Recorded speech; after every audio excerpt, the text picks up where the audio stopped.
Bonjour, bonsoir, ça dépend. Il y a tant au Bozingo, il y a Kolanabiso, vraiment, votre humble serviteur Moutanzinga, Kawandia, collègue, les gens du Congo central. Et je vous avais promis qu'il faut la survoler terre Congo et mais voici na Congo central précisément à Kimpese. Kimpese, oui, tu as visiter les liens saint Nabiso, ils allaient entouré parce que ville ya Kimpese, ville parmi la ville, vraiment, ils ont une histoire mystique et belle yango.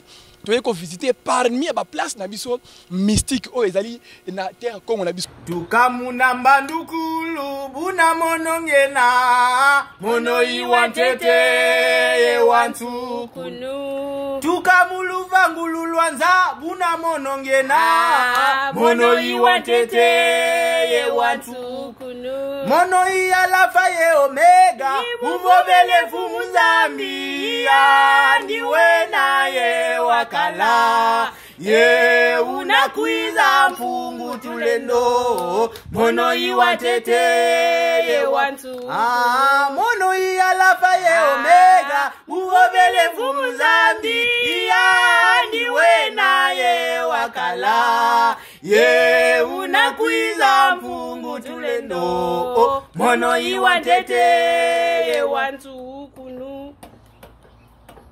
Bilwiti mona nga bantoto momo ima vanga manye mono iwantete ye watu kunu. Azulu yintoto byasemwa kwa mono nzambye mono iwantete ye watu kunu. Timono iyalava ye omega buvovele mfumu zambia niwe na ye wakala ye unakwiza mpungu tulendo mono iwatete ye watu kunu. Timono iyalava ye omega buvovele mfumu zambia niwe na ye wakala.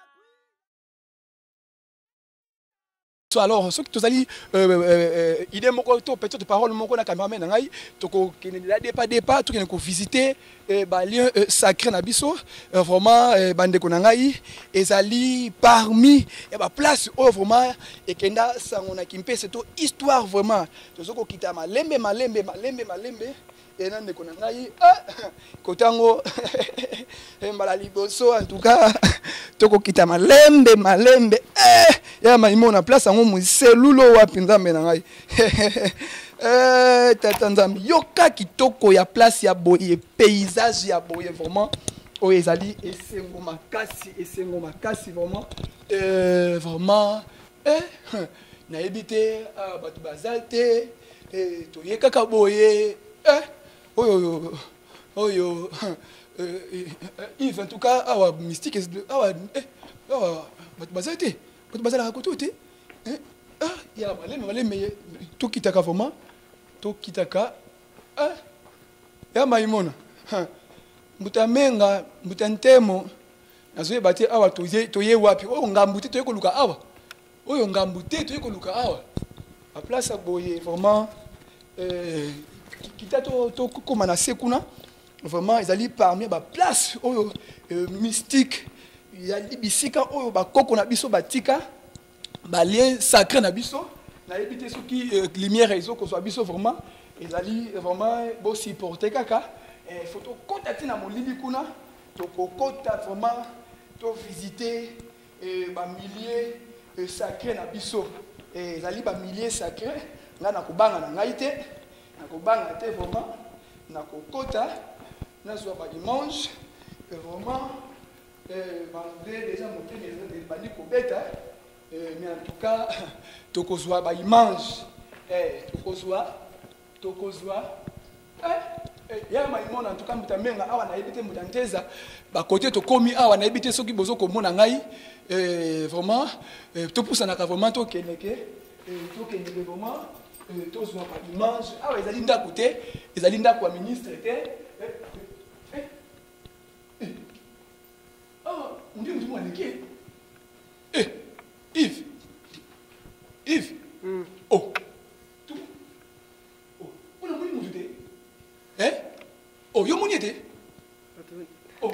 Tout pour ça. Oh. Hein? Oh.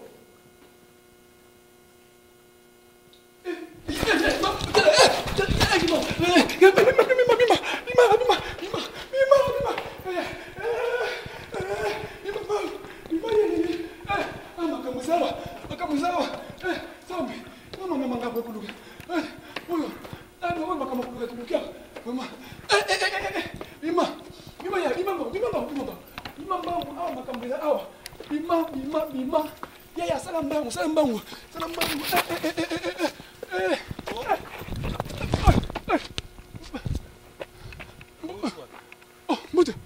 Muta. Yenge kino.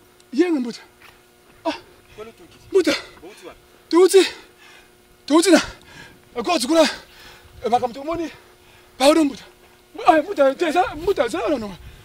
Muta. Ile bo pusana na. Pusana na. Awa esika oyo. Bakota kabikote lati. Esika oyo eza milieu moko sacré. Siko soki oza ba bantsumukunu na yo soki oza purifié te bakotaka na bisika boye te parce que bisika oyo ba esprit efandaka awa pona kokota awa il faut se purifier nano et en plus oye kosenga autorisation na ba esprit na ba génie na ba bisimbi bakulu baza awa donc il faut même kazu ntsamba luzibu tondo osengi permission bongo kokota bakotaka ngulungulu te Muta bongo yonani. Ngai mbuta kiese. Fanda awa. Nafanda ka ana kimpese. Siko yo. Oyo sani parce que bazati tukuti kotao. Non. Ngai na ye usala mandanda nanga awa. Mandanda. Na ye ko sala mandanda nanga awa pona kota en contact na ba esprit eza awa mais bon bobanga na binote. Bobanga te tokende to zone. Nazonga te. Bobanga te. Tellement que ngamoko na ye awa bozala na bobangi te tozonga comme ça na la kisabino oyo na koiko la kisabino donc n'ayez pas peur tozonga ngana ko apaiser ba esprit tokokota tokobima pe eloko ko salema te mbuta assurer biso vraiment OK tokota ya maimona en tout cas na sobanga kozonga mbuta ntemo en tout cas mbuta menga ngana ko ebite sona ko kozonga parce que na moni net baza kuna net mutu mwa beninga na msima mte mbuta eza lié moko très sain akota ka bongo te il faut okota nanu en contact na bango se purifier OK so se purifier siko ndeba bibeninga no ke seke naza purifier te to ndenge oui c'est que ba sentir mo lili moko kati na yo bongo siko nazonga susu na naza purifier te tellement que bozana ngai toke toko sala mandanda comme ça quoi apaiser ba esprit wana parce que esika nyonso soko za mopaya ba esprit et agisaka alors toke na apaiser ba esprit et koleka sinon même fièvre ko ko zoyo mais attendez na toke OK tozonga comme ça en tout cas matondo ambuta grâce à mutakie c'est tokozonga susu kuna mais en tout cas vraiment nazuluka vraiment mbuta na pe mananu napema parce que